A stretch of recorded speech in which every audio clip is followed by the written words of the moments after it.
எனக்கு இப்பவே எங்க அம்மாவை பார்க்கணும் போல இருக்கத்த. எனக்கு ஏதாவதுன்னா எங்க அம்மா மடியில தான் படுத்து அழுவேன். உங்க மடியில படுத்துக்கிட்டுமா?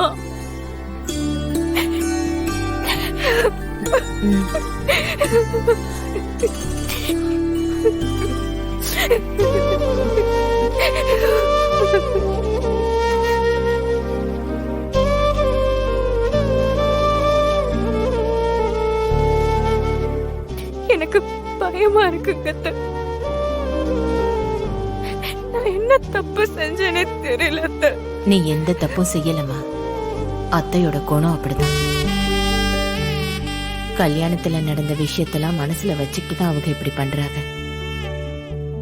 இங்க பாருமா தேனு, அவங்க கோவம் குறைஞ்சா எல்லாம் சரியாயிடும்.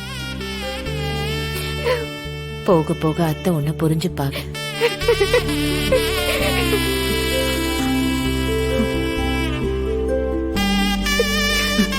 வீட்டுக்கு வந்த மருமக கண்ணீரும் கம்பளையுமா இருக்கா.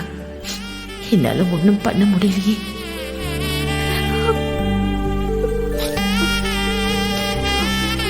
அழாதம்மா, அழாத தேனு.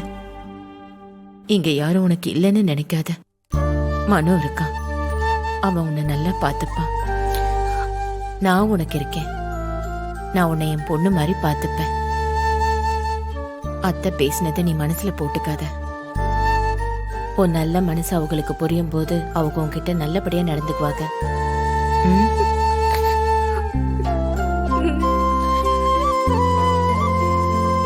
தைரியமா இருக்கணும்.